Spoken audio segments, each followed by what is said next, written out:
The host has started broadcasting the meeting on Facebook.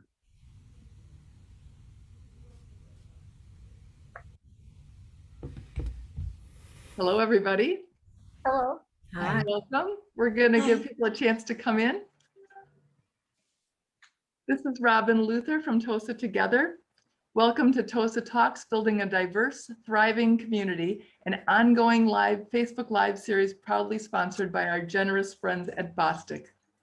Tosa Talks features 3 monthly presentations designed to provide meaningful discussions around racial and social justice issues to support the work of building an inclusive anti-racist community. Tonight's talk features a panel discussion with 5 members of the Wauwatosa Committee for Citizens with Disabilities. We welcome and encourage you to take part in the live Q&A session tonight. We may even go over a little bit in time to allow for all your questions because we have such a large panel. Please be part of the conversation by adding your questions and comments for our speakers into the Facebook comment section during the presentation. Now it's my pleasure to introduce tonight's host, Rebecca Salata. Hi, Rebecca. Hello, and hello, everyone. We're so glad to be here tonight for a discussion with members of the Wauwatosa Committee for Citizens with Disabilities.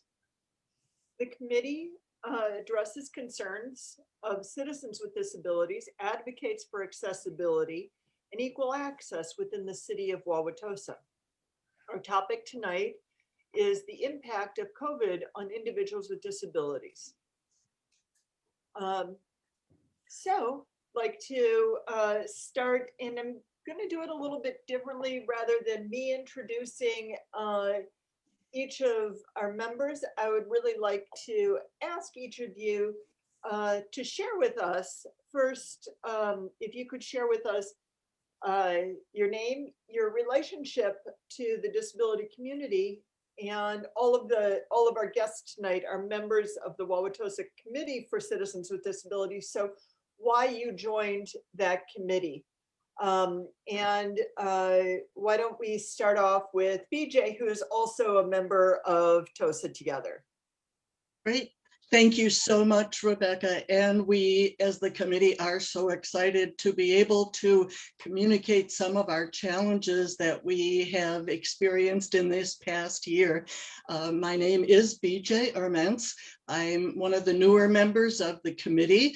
I have hearing loss, and I have 2 cochlear implants, which help me hear but do not replace normal hearing. And as soon as I retired, I became the chair of the Hearing Loss Association of America's Metro Milwaukee chapter, as well as the Milwaukee County Falls Prevention Coalition. And then I joined this group to assist the existing people in helping to advocate for people with any type of disability. And thank you very much, Rebecca. All right, thank you. And I'm just going to go around on my screen here. And so with that, next we have Samantha.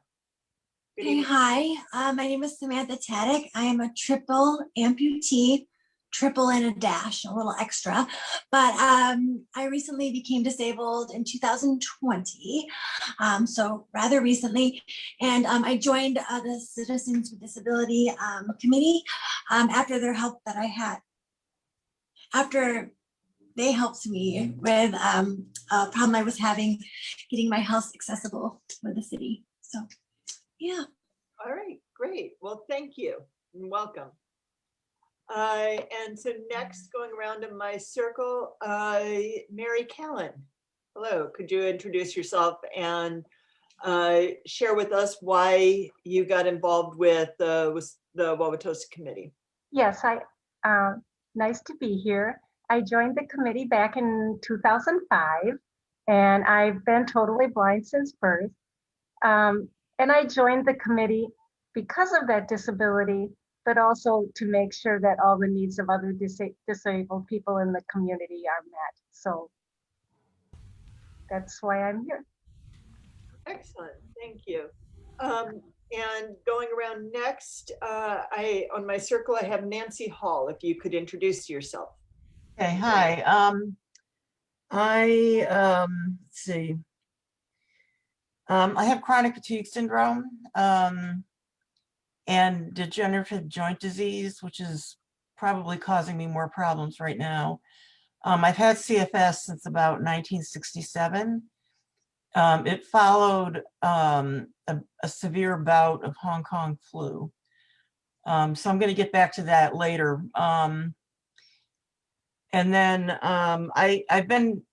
was very active in the CFS advocacy for a while with the Wisconsin CFS Association. I was on the board, and there's a very active and dedicated group of CFS patients that that engage with researchers and physicians frequently. So I went to a few scientific meetings, which is kind of what we do. But it was kind of tiring, so I stopped. And then I'm also an art therapist, and I've worked with people with disabilities since the early 70s, most recently with people who have psychiatric disabilities. So I was going to talk about that a little bit. I was at Rogers Memorial Hospital for 17 years, and I left because of COVID. I'm almost 72. I have asthma and high blood pressure, and I'm overweight, and those are 3 risk factors for severe disease or death. So I finally decided to just take myself out of a situation where I might get sick, unfortunately. So I retired before I had planned to. So that's it. Oh, I joined this committee actually partly because I sort of have a lot of issues around physical accessibility, like architectural barriers and that kind of thing. And especially in East Tosa, where I live, you know, North Avenue is pretty inaccessible. There are a few businesses that have put in like small ramps and stuff, but so that's why I joined, was just because I didn't think the city was doing enough around accessibility. So. All right. Well, thank you. Thank you. Okay. And last but certainly not least, Mary Waltz. Hi, good evening. Again, it's a pleasure to be here. Happy to share some thoughts and insights on this important topic. I am a lifelong resident of Wauwatosa. My 4th child has Down syndrome, and I noticed the minutes for this committee for a few years, and then I don't even remember what year I became involved, maybe 08, something like that, maybe 10. When my daughter was leaving high school and facing the world of work, and became increasingly involved in advocating for more support for developing employment opportunities for people with disabilities, and have worked on, we had a number of community conversations sponsored by our committee, and have just worked with, we gave certificates of acknowledgement to a number of employers in Wauwatosa over the years. So just really trying to raise the profile and the need for employment opportunities. And then recently have become more involved in the issue of housing. So those are a couple of topics that our committee has worked on and continues to work on.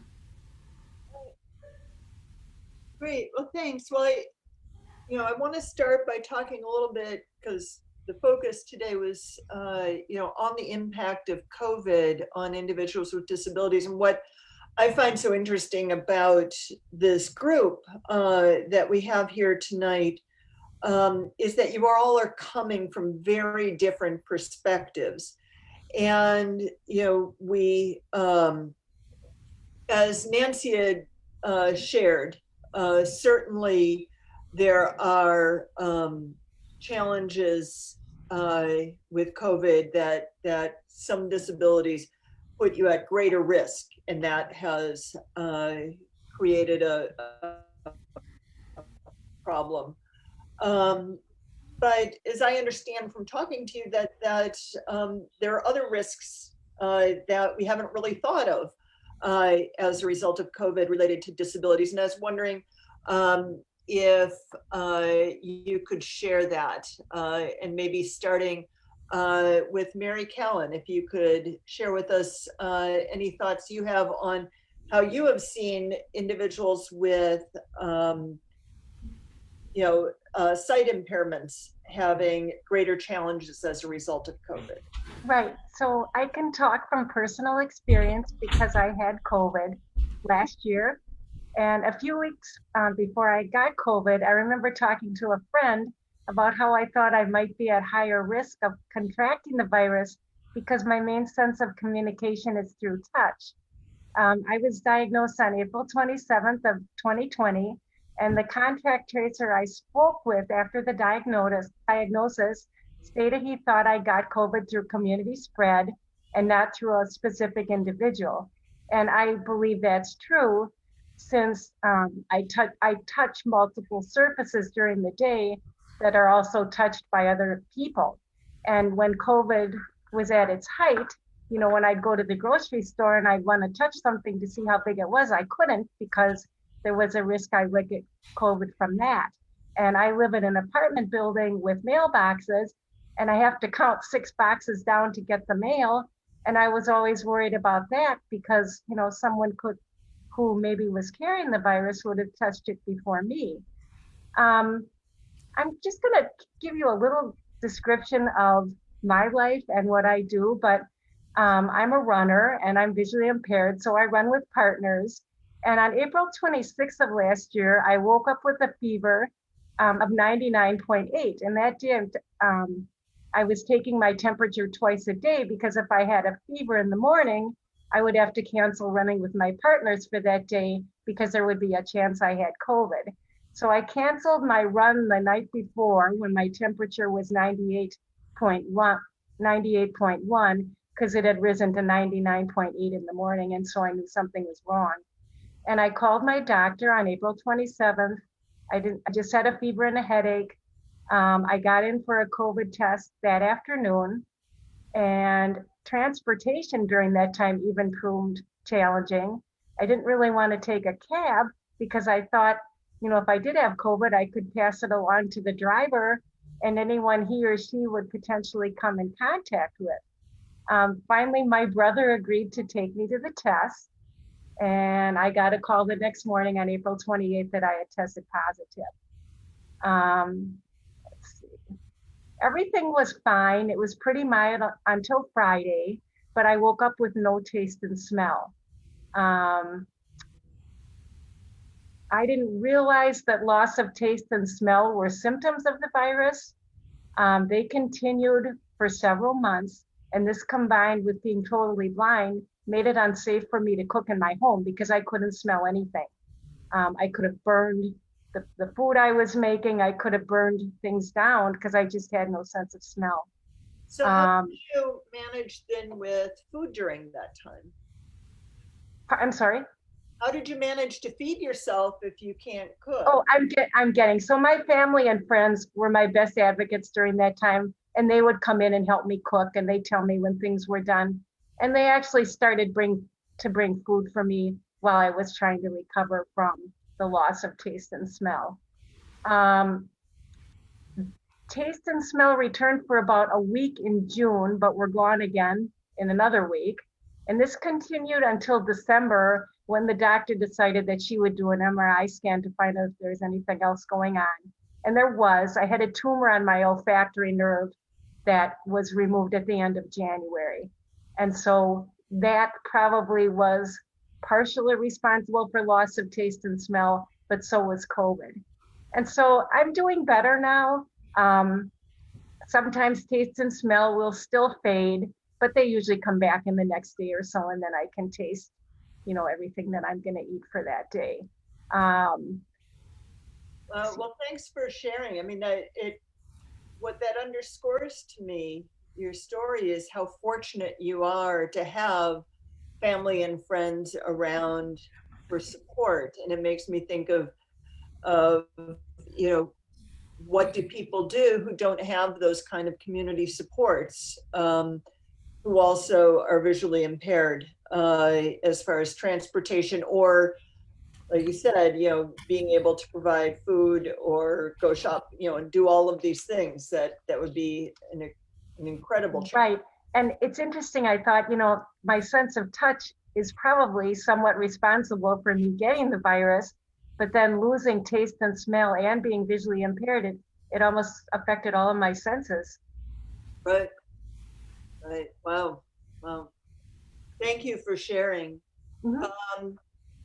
So going on to Samantha, you said that all of this happened to you in 2020. So whereas other people are saying 2020 was not their favorite year,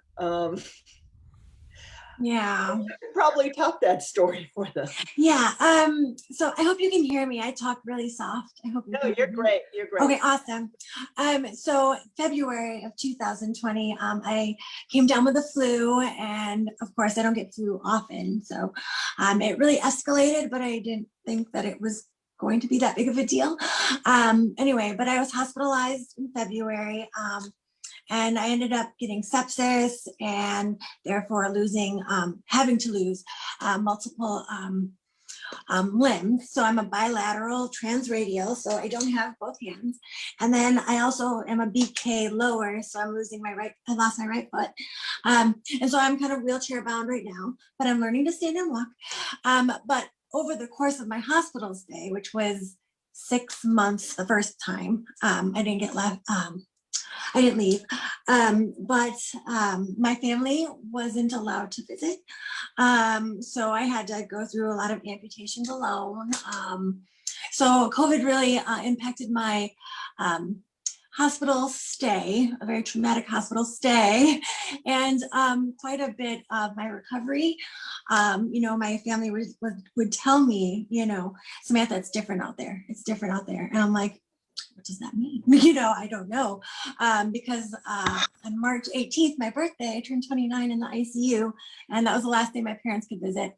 Everything shut down. And I didn't leave till May the first time around. So it really impacted my family's visitation through some really difficult challenges like amputations, dialysis, open heart surgeries, and then, so it silver lining, let me really rely, my family and myself, on the hospital staff, and then also once I got home, having people come into the home to help me with wound care and nursing, and, nobody wants to come in your house during COVID. I'm like, well, my poor parents and my siblings and everything, how boyfriend, dear God, so it was quite a long year for numerous reasons.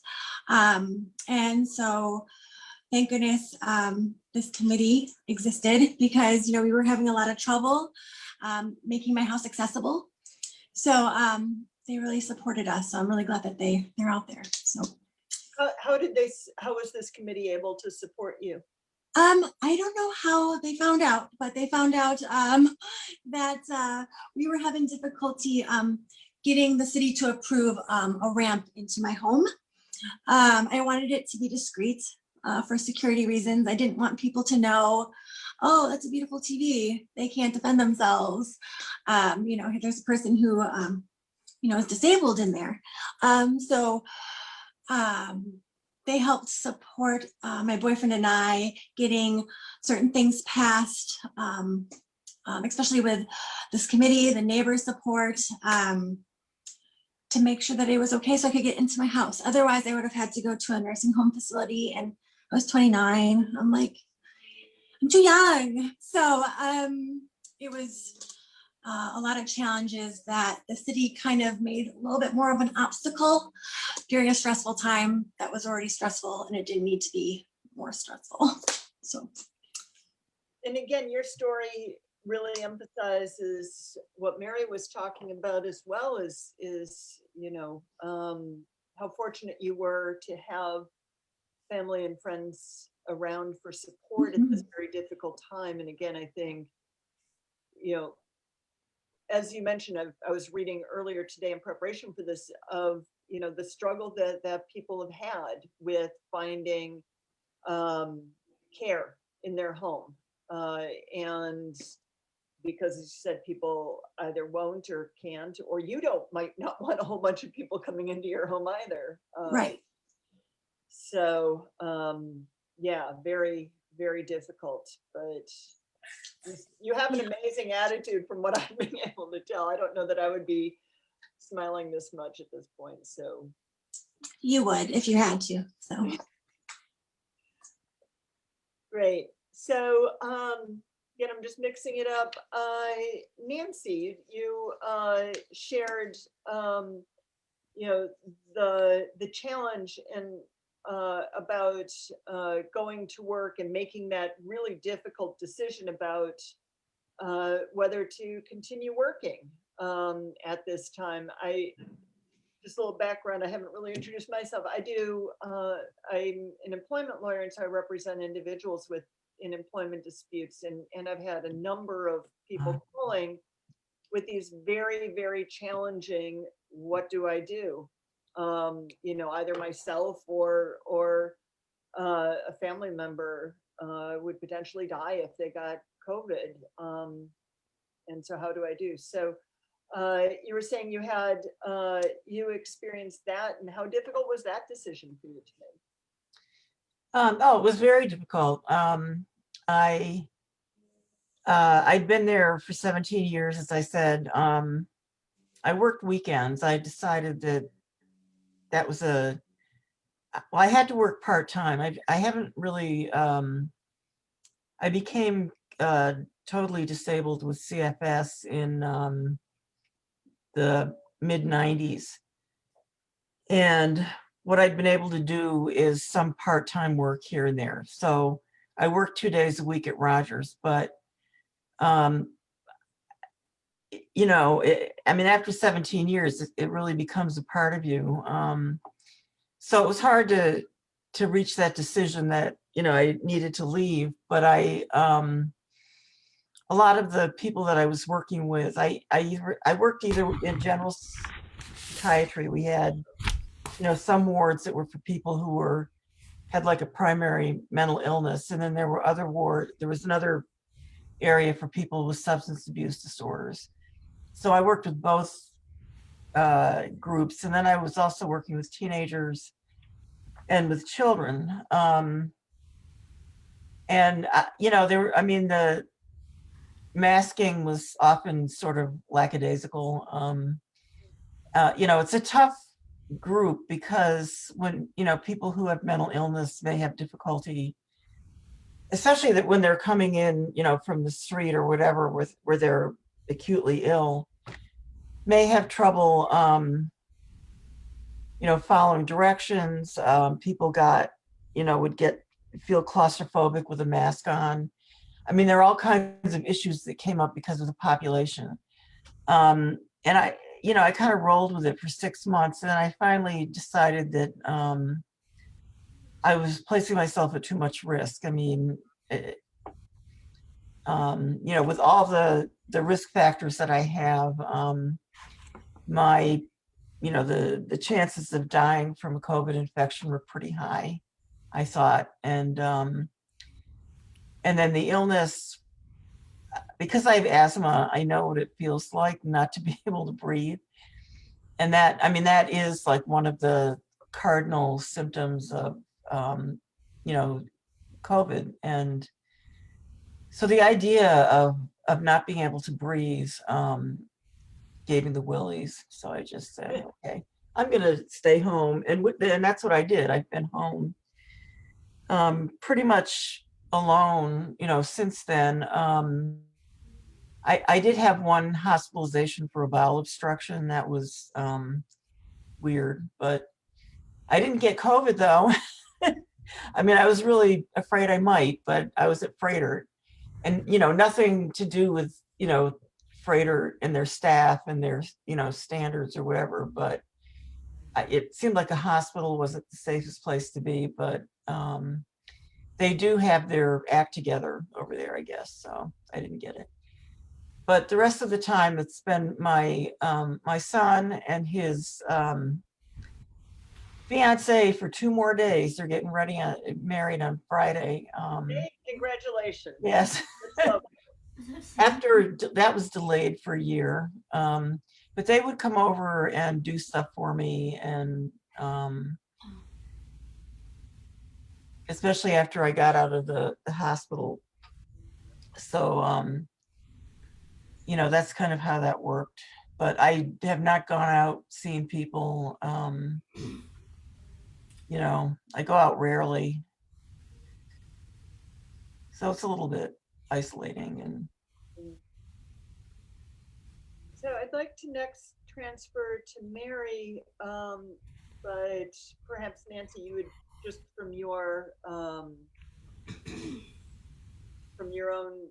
personal experience, you might be able to offer something. And Nancy, you said, or Mary, you were talking about you have a child with Down syndrome and the challenges that that your child probably faces as a result of all of this.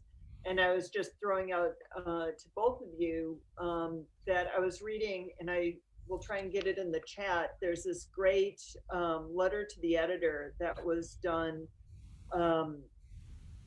by a number of clinicians and behavioral scientists and they argue that few are more adversely affected by COVID than individuals with intellectual and developmental disabilities, given that the vast proportion require in-person care or critical therapeutic support within their living environments. Mary, if maybe you could share a little bit, and might jump back to Nancy then with learning a little bit more about this population that I don't think people are thinking about as much as how detrimental COVID and the isolation has been. Sure. As I was thinking about what I'd like to say this evening, I would like to address a couple of different areas, but my daughter is sitting here. Sophia is her name, and she said, "I'm not a child, I'm 32. So anyway, I asked her, that's okay.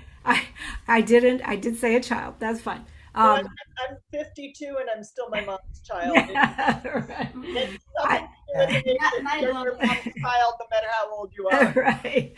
I asked her if it was okay if I would tell her story, so we'll outline that, and then I'll share some of the stories of some of her friends. So first of all, early in COVID days, well, actually it wasn't until July, as it became, so she had a long-standing job at the Medical College of Wisconsin doing office work in the billing and collections department. And as workers were furloughed, she was on furlough, but then as the summer went on, it was around July, she was, notified that her position was going to be eliminated, that they just, because there was work that some people could do at home, but her job was much more hands-on, and they just did not foresee in the future. And in fact, we learned that that whole team we learned that they were told that it would not be before June of 2021 that they expected people to be back on site. So that was a harsh blow.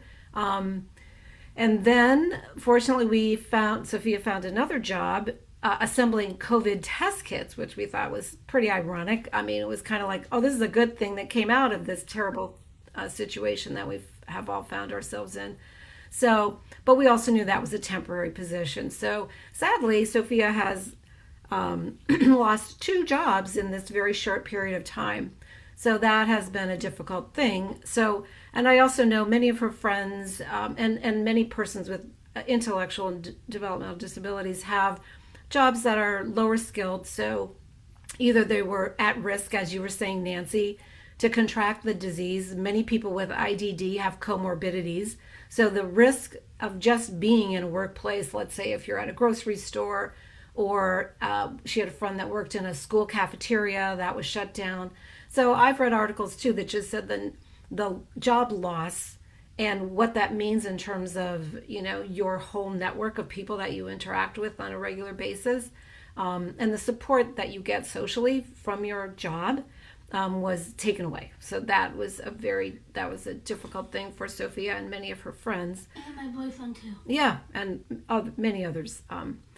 So that's one thing. But then alongside that came the challenge for families then, who then needed to step up and become the support people, not just to fill in empty time in the day, but also to provide, support, care, transportation, whatever else needed to be done for these individuals.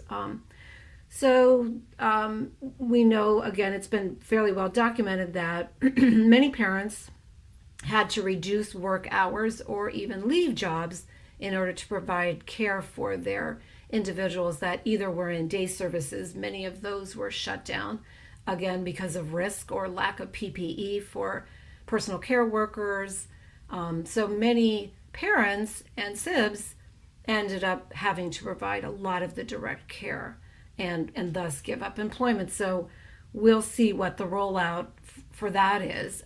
We know that it's been documented that many family members have reported high levels of anxiety and depression around this past year of being challenged to do many more things than they typically had done for individuals that need very much direct care and support. So that's just sort of a little bit of the employment piece. Nancy, you referred to the social, and others, we all had this difficult time of having to quarantine, but we noticed that understanding that for persons with limited intellectual abilities was more challenging. Understanding what quarantine meant and why people, just the wearing of masks, not being able to hug people or have that close contact, which is difficult for everybody, but maybe even more so difficult to understand why that couldn't happen.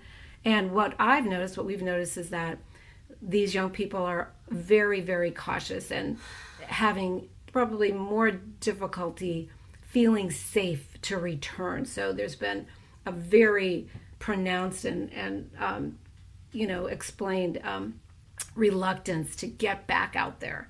Whereas, other people are just like chomping at the bit. Even though these young people have been vaccinated, there's still a lot of trepidation, a lot of fear, based, I think, on just, sort of inability to understand the complexity of all of this.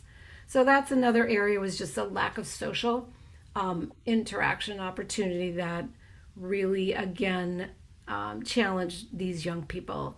And then just a third area that has been documented, and that Sophia had at least 2 or 3 scheduled doctor's appointments, just routine, but where, because there was limited access to offices, and so we would get a call saying, the doctor can't see you for another 2 months or so. And we know that health services for persons with intellectual disabilities, there was a serious loss of access to health, and even in some cases just access to getting necessary prescriptions. So that was a big deal. I mentioned before the incidence of comorbidity factors for lots of people with IDD, which placed them at greater risk of serious health related to the COVID. Many of the personal care workers were not able to come because oftentimes they were caring for other family members or just couldn't come into the home. So there was quite a range. Nancy, you might also have seen in your work or others that, one of the silver linings was that a lot of organizations that did provide support stepped up with Zoom, but there is some, people are looking into just what the behavioral effects are for people that are have become overly dependent on screens and that kind of thing. So I'll stop there, just as kind of an overview of some of the issues. Yeah, and I just to throw out, because dear friend of mine, her son is a high schooler with Down syndrome, and she was talking about how much he needed, how excited he was when they got back to at least partial in person. And just the for him being able to learn and develop was so important to be able to, it was so difficult for him to do on Zoom and just developing speech and self-reliance and all of those things were, the educational loss for so many people, and how that might be exponential for individuals with intellectual disabilities. And so, I mean, but on that, Nancy, if you could, so you talked before more about yourself, but just from your professional experience and knowledge, particular challenges, again, to individuals with psychiatric or intellectual disabilities that we just aren't thinking about, Right. that come about from this. Some of the things that I saw, like in the 6 months before I bailed, a lot of people were coming in with extreme anxiety and even fear. So there were people who were afraid they were going to get it, and they just sort of lived in sort of a heightened sense of anxiety for weeks or months, and that brought them to the hospital.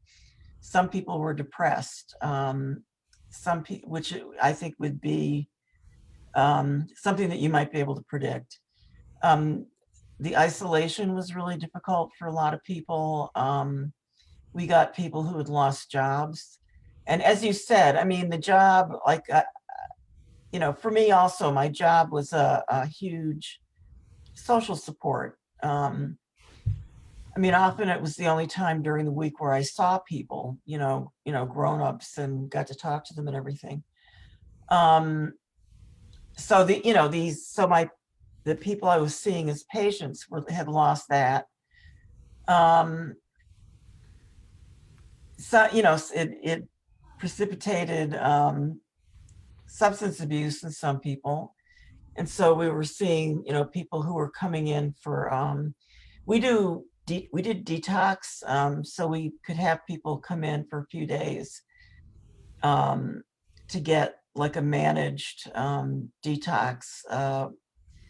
One of our doctors had a Suboxone license so that he could, that was helpful for people who were coming off heroin, and, gave them like an easier withdrawal.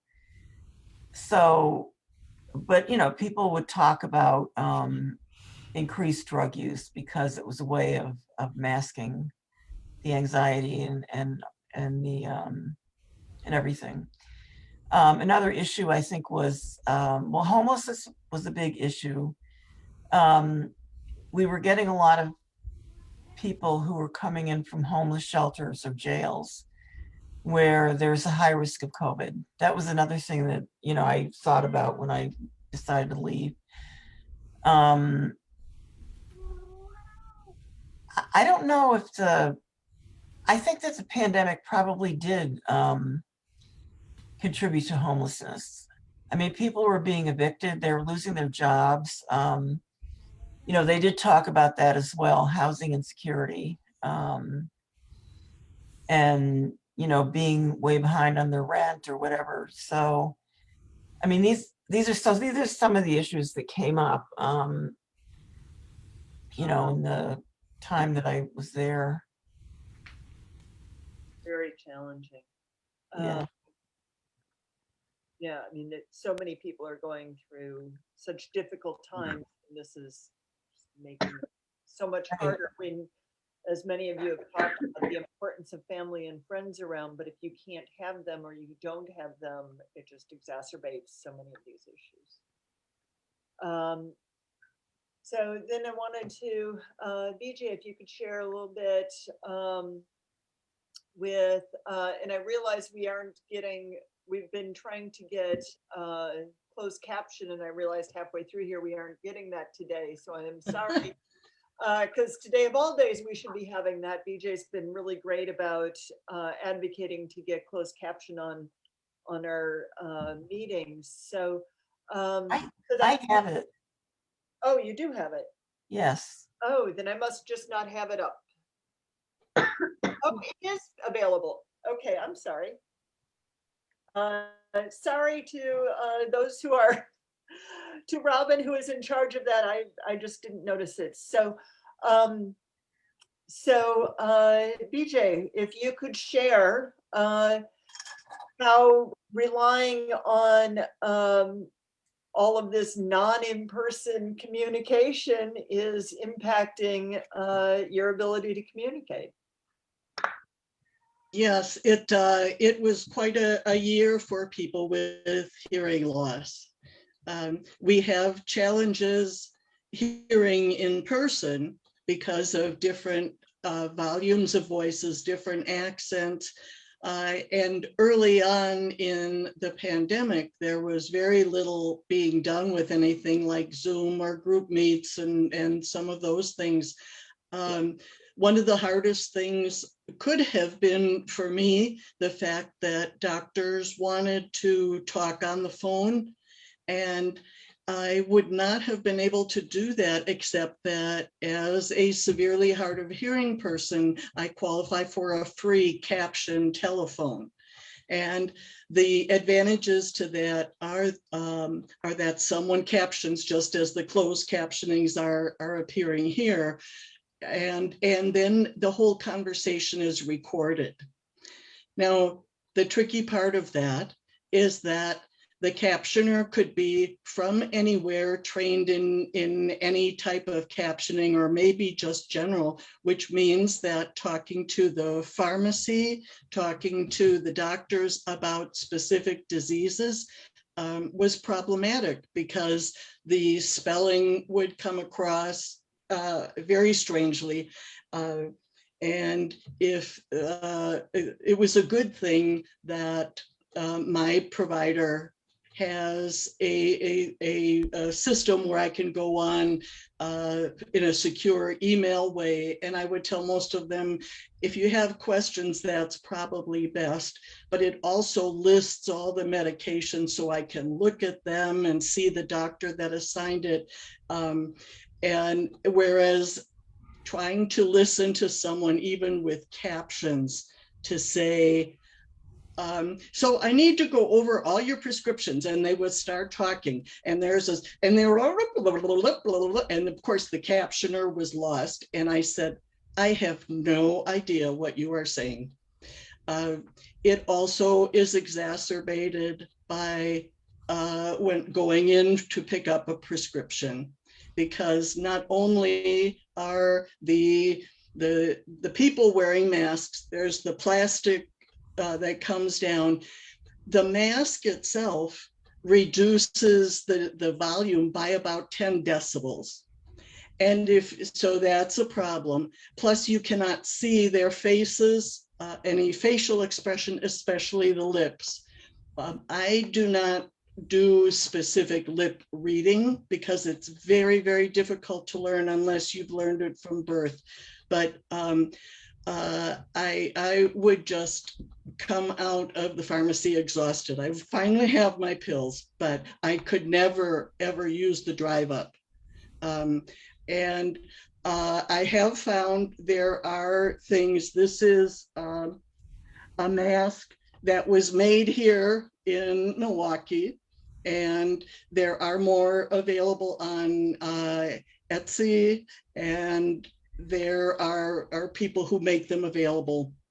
But they are also masks, disposable masks that have a window in it. And I provided a link to 2 of them that I hope can be posted in Facebook. There's the communicator, which is the cheaper one and the one that fits better to me and I prefer. And there's the clear mask. And that's something that we are lobbying for stores and every place to get. But of course, they're more expensive. So understanding is hard. Yeah, somebody included that in the chat, so we're there. Oh, great. So we have a couple of questions I want to get to based on your feedback, and so I will throw it out to any and all of you who would like to comment. The first we have is I think this going back to Samantha's discussion about how common of a problem is it that the city is unhelpful or resistant with issues about helping to make places, buildings, housing accessible. Does anybody know that other than Samantha's experience? It was my first experience, but I mean, we had the help of our neighbors who were willing, community members, our committee. But I would just like to comment that, like we all age, and I would assume people would like to stay in their homes and continue living in Wauwatosa. So I was kind of surprised that it was so difficult, whereas, it really shouldn't have been. So I don't know why it is so difficult. Can you share a little bit about what was difficult? So I took up a lot of space. I had to have my leg extended in this wheelchair, and the city wanted the ramp to be built in specific areas of our house. And for example, they wanted it to come through the kitchen. And I would have been fine with that, but I wouldn't be able to exit the kitchen. Like, they didn't do an interior intake of how that would not be, and they didn't want to come meet me. Of course, that's also a pandemic issue, like if you just see me, you'd understand, to like how far I extend and things like that. So yeah, that was one of the things that was a difficult thing to have them understand, is why we needed it the length it was. And then there was also difficulties with terminology.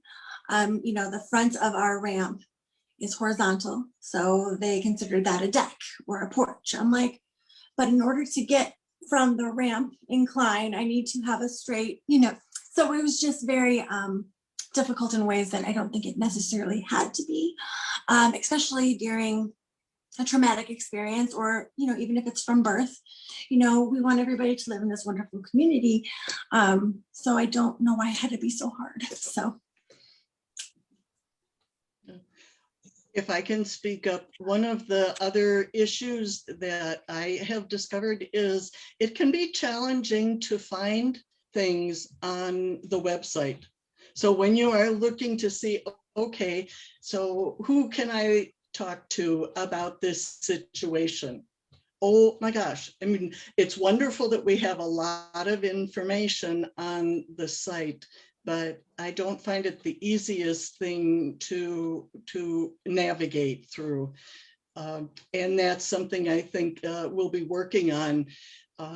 It's also a case of with housing, you are talking about an incredibly complex issue, because and one that actually we have formed a cross-functional team with Tosa together, with the Committee for Citizens with Disabilities, the Senior Commission, and the Equity and Inclusion, because housing is a big deal for all four groups. And we are sharing knowledge, and we are learning together, and want to be able to present together, which should also help us present a united front and a cohesive message. And I would ask, in terms of what other citizens can do, is when they hear that something is going on, there's a hearing or whatever, that you educate yourself on it, and learn how things go. It can be a slow process, and right now I know you're probably balancing work and the kids in school and everything else, so that's hard. But that's why we four committees are coming together to try and research and pull some things together on that. And speaking of that, and maybe one of our wonderful helpers in putting this on can put it in the chat, but we're having a community dialogue session, and one of those sessions coming up is going to be on housing equity, and I would bet that this might be part of that conversation, because I agree.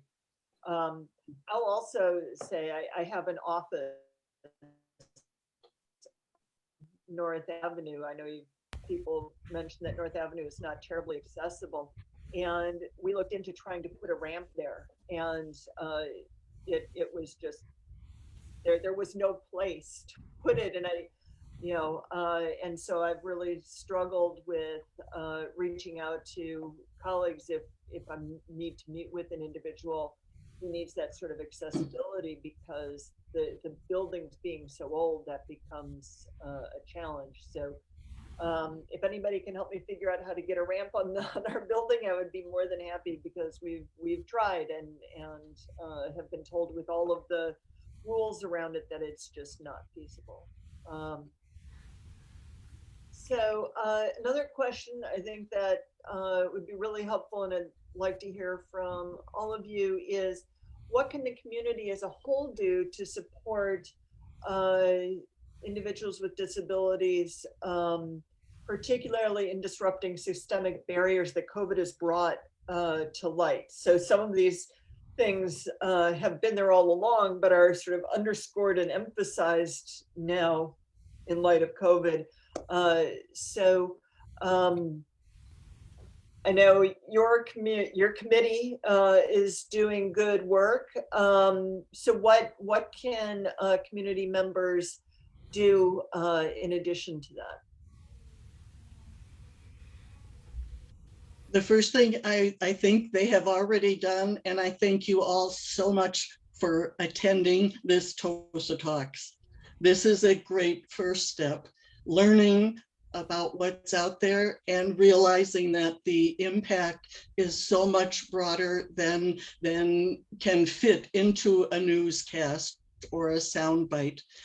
To also be aware of your neighbors and people in the store when you see them. And if someone is struggling with reaching something on a shelf, or understanding what for me, it'd be understanding what the clerk is asking me. I had a real fun time trying to get just the hot ham and rolls on Sunday. I didn't realize you had to decide which kind of ham do you want, how do you want it sliced, how much do you want, and it was extremely frustrating, but it was delicious when I got it. Well, and I just want to mention, BJ, you referred to the housing equity issue, and we do have.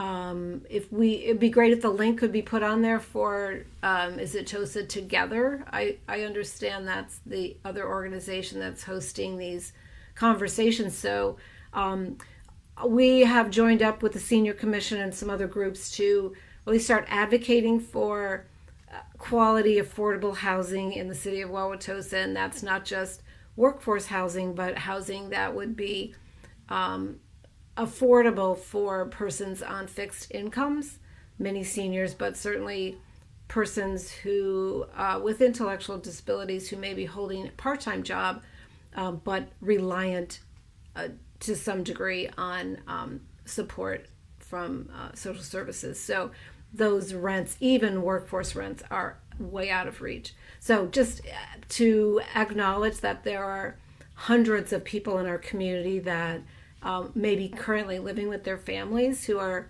aging and would love to stay in the city, as well as many seniors who may wish to downsize and wish to have affordable quality housing in our city. So that's a topic that is probably foremost, and so we would welcome and love much more public support for that issue as an equity issue, and then also to as much as we talk about job training and job development, it really requires employers to step up and understand. And we have had forum where we've invited employers and then agencies that support employers and support persons in the workplace to get information. So for what supports are available for employers that are willing to bring on persons that may require additional training or additional job carving, that kind of thing. So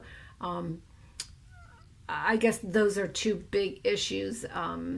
If anyone would like to join our committee, we meet on the first Wednesday of the month, and we are very happy to have other citizens in our lovely community join us and take up the work in that regard. I saw the question, our committee has been able to meet virtually, except we had to miss a couple of months in the summer just due to technical things. So we have been meeting virtually, and we will continue to do that for the foreseeable future, I expect. So, but we would welcome anyone to join us. The public can sign in on Zoom and join as an attendee, and you can raise your hand to comment or and if you're very interested, we can work to get you appointed to be a member of the committee. Thank you. That's great. Thank you.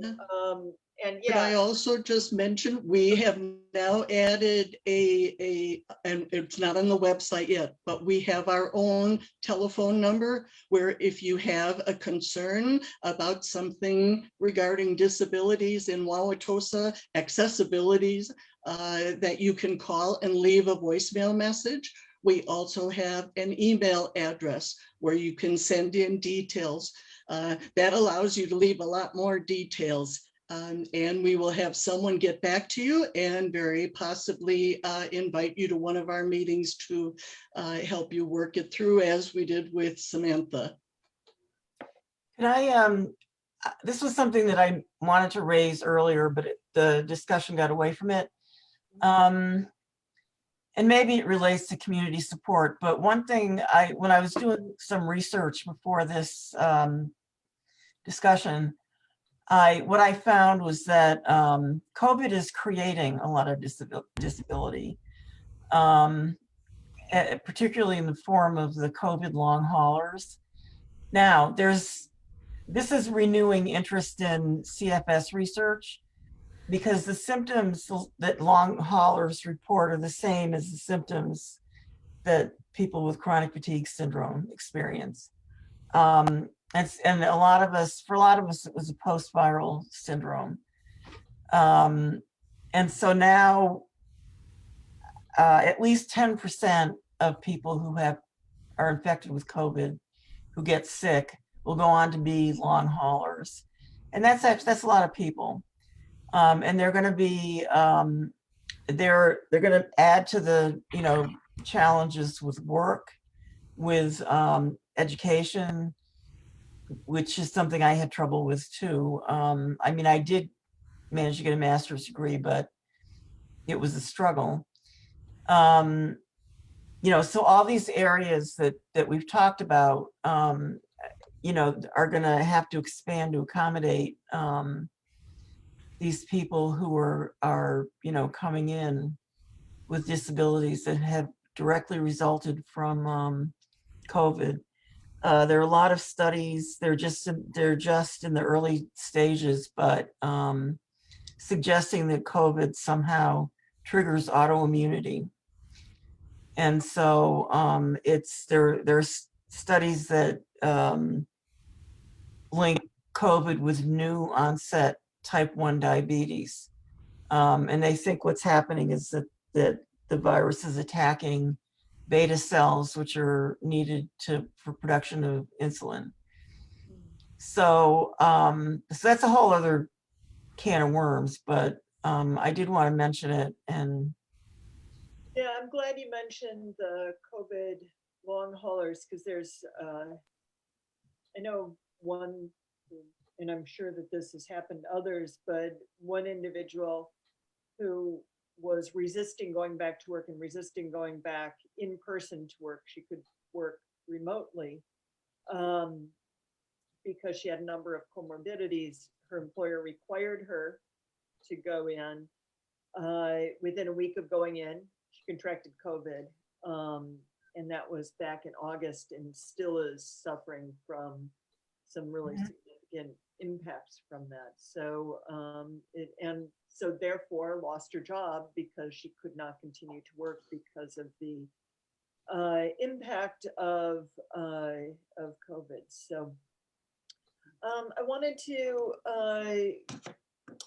circle around back to Mary, because you brought up something that I think is important, that impacts so many people, but important in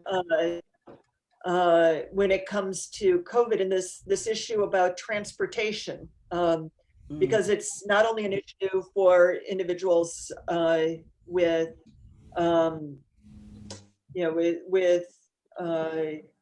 limited vision, but also people who a whole host of other disabilities for which you might not be able to drive. And so you said you've had family members to bring you around, but what else can you share about just the challenges with COVID and even without COVID of transportation in our city that has such limited public transportation?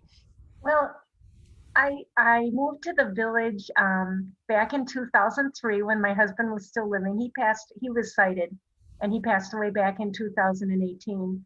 So I hung out with him a lot then. But since then, I've had to learn how to navigate the village by myself. I live on State Street now, which is a very interesting street to navigate because it is so busy.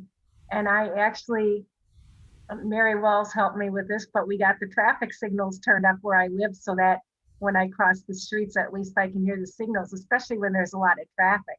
It's just hard to hear, and that helps a lot. I don't have any other disabilities besides the visual impairment. So, the cab and the bus, I've been learning those again now. I used to take those to work when I worked downtown, but I'm retired now, and so I haven't taken a bus in a while. So I had to learn that again. I had to learn new cane mobility skills because I was okay using a cane, but not using a cane when there was no one sighted around. So I've had my challenges, but I would say my disability is not as challenging as those who may be multiply disabled, with several disabilities. If I might jump in with that, and this is regarding someone who is temporarily disabled. She cannot put any weight on one leg or 1 foot for 8 weeks. And she lives in a house that has 5 steps in the front and 5 steps in the back. Actually more than that separated out. And the only way that she can get transportation, aside from calling the paramedics, which is not really an option. And I checked with even a wheelchair transport provider. And I said, okay, so how do you get her from her house down the stairs to the vehicle? And she said, oh, no, we can't do that.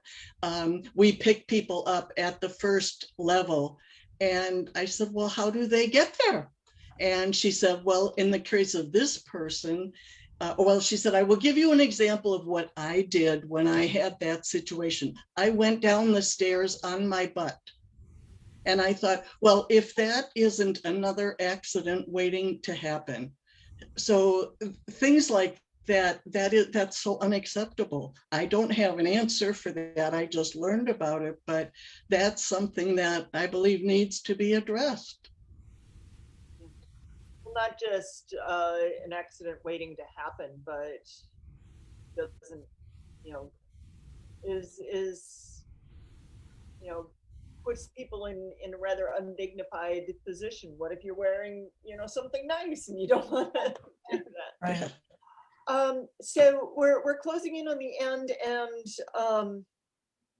so as many difficult things as we've talked about, I'd like to close, and maybe this is my glass half full type view on something positive. Now, I talked to a lot of people, and it's been a really tough year for so many reasons, but there have also been some glimmers of hope. So, for example, in thinking about even education of individuals with disabilities, I have a friend who's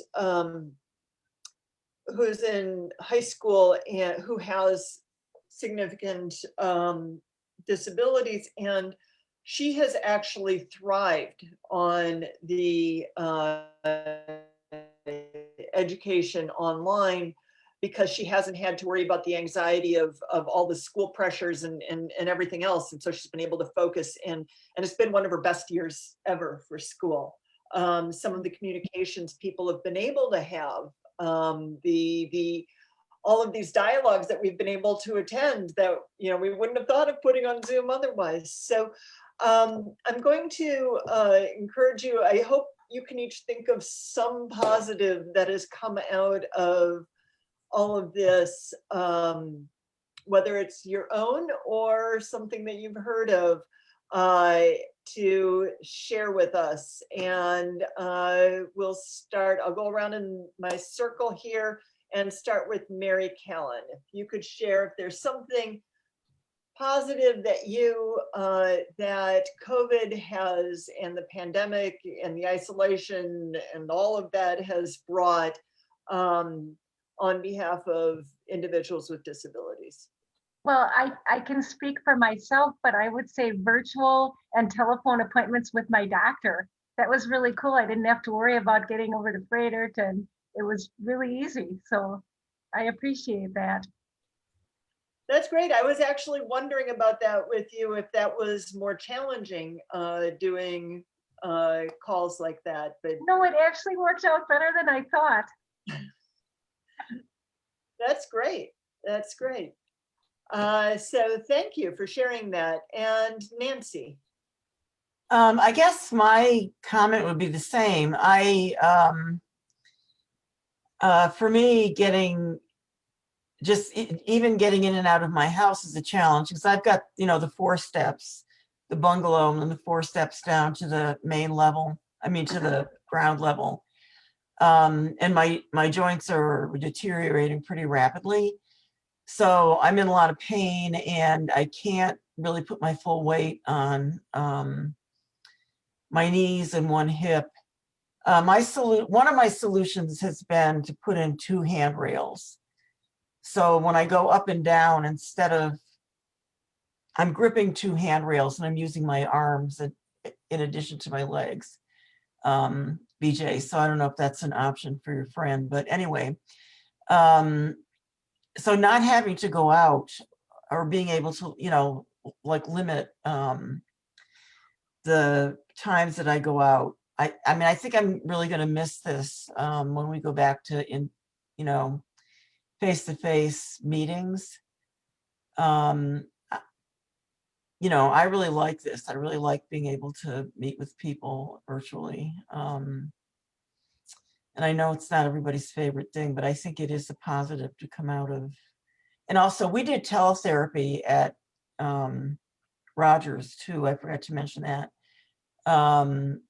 So that's another thing, is being able to do therapy online with people who might not be inclined to come to an office.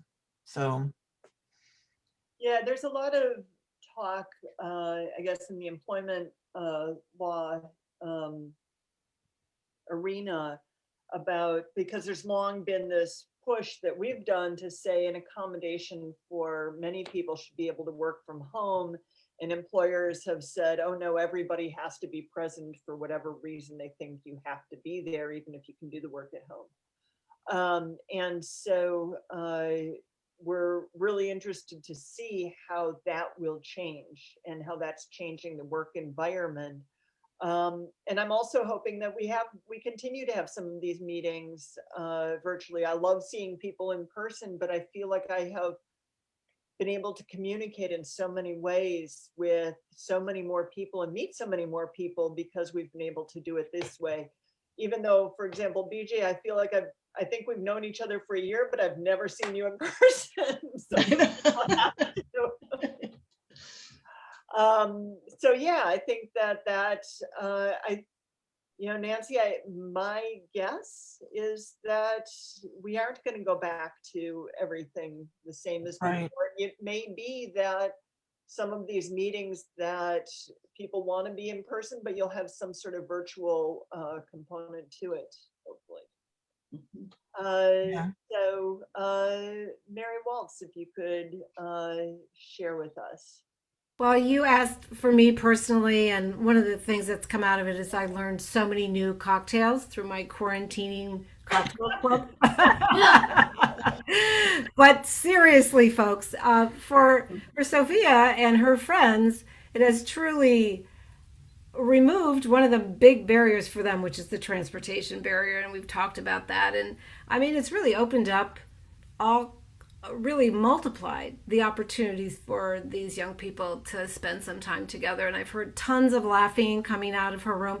This is although making the assumption that people have access to technology and have reasonable Wi-Fi and have a laptop or an iPad or something that works. So that's that's another challenge. But it certainly has been just streamlined the opportunities for people, young people in particular, who tend to be much more technologically savvy than I am, to just really spend time together. And there have been very creative moves to design classes and design travel clubs and design movie clubs, and just really some fun things have come out of it. So I applaud all of the people that have worked so hard to create enriching experiences during this period.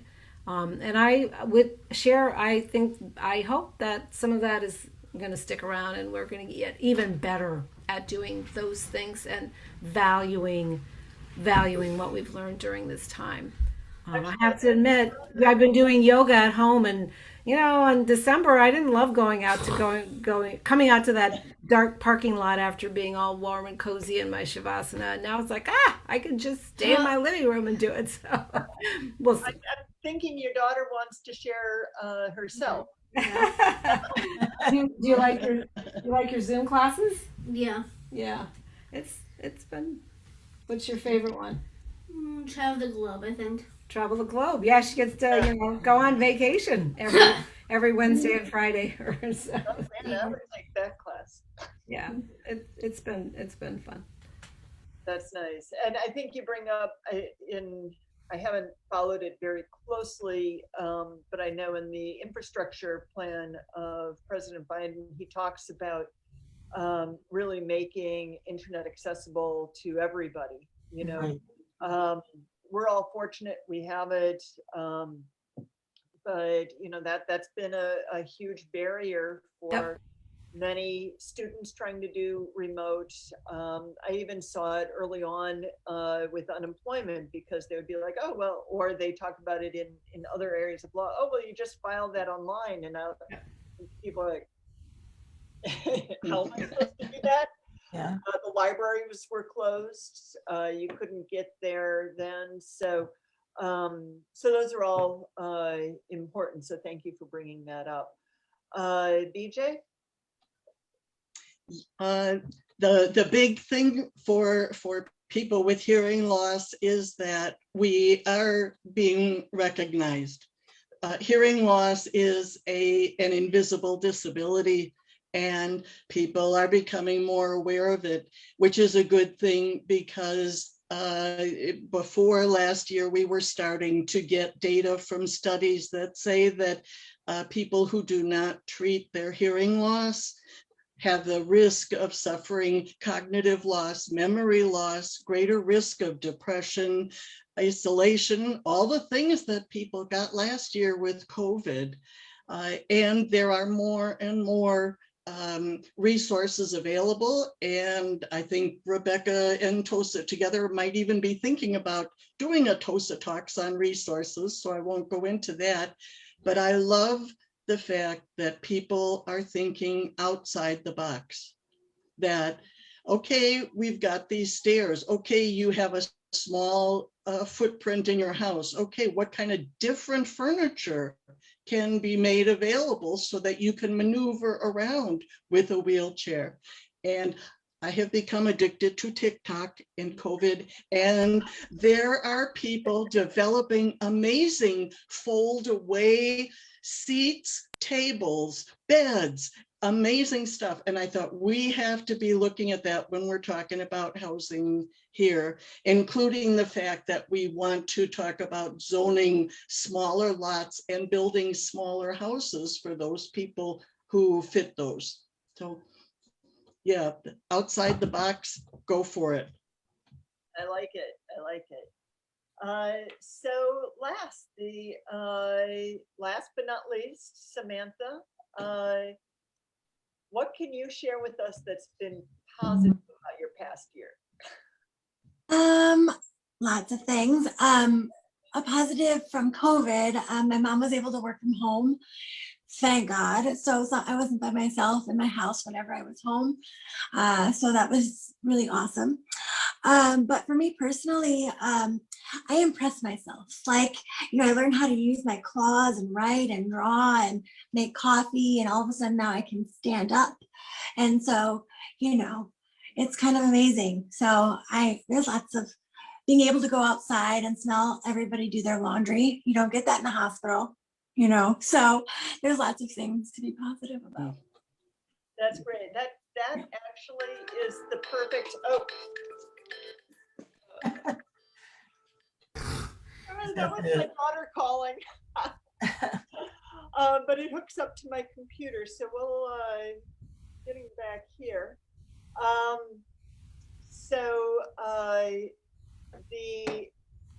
Sorry, just a second. This is embarrassing. All right, I'm back. But I just want to say you couldn't have given me a more perfect ending to a discussion about individuals with disabilities, because it to me, I'm always I think that so often people look at individuals with disabilities about what you can't do as opposed to what you can do. And it would be so easy for somebody to look at you and be like, oh, well, she can't walk. And you think about the guy who ran in the Olympics who didn't, who had lost both of his legs, or all of that kind of thing that, to me, there's really nothing you can't do. And so society, just don't don't put people in boxes and don't limit them. So thank you. So with that, I just want to thank you. As BJ mentioned, we are hoping to plan to do another discussion with this committee and others, and the focus of that in the future, we haven't really planned the exact date, will be to focus more on some of these resources that people have started to talk about, that help break down these barriers and allow people to be as successful as they can be. And so that will be a future discussion, but I hope all of our viewers will join me in thanking all of our guests from the Wauwatosa Committee for Citizens with Disabilities and for taking time to talk with us tonight. Also, as they mentioned, they have their regular meetings. It was the first Wednesday of the month. Yes. Yeah. Encourage you to join the meeting, talk to them, get involved.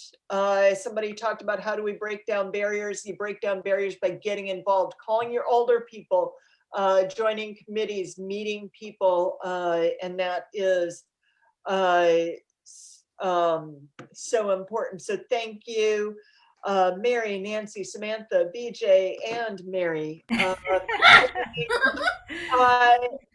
for sharing all of your experiences and insights. And thanks also to you, our Facebook audience, for your time and interest, as well as your thoughtful questions. I know I didn't get to them all. So I invite our guests, if you get a chance, to look at the chat if you want to reach out. Or again, you could show up at the committee meeting and ask yourself more. And as always, special thank you to our generous friends at Bostic, whose support makes the entire Tosa Talks series possible. Please plan on joining us on Thursday, April 29th, when our guest will be Wauwatosa Alders, Nancy Welch, and Megan O'Reilly. Am I mispronouncing your name? O'Reilly. And maybe we can pose to them also their thoughts about some of this housing issues that we've talked about. Recordings of all Tosa Talks can be found on the Tosa Together.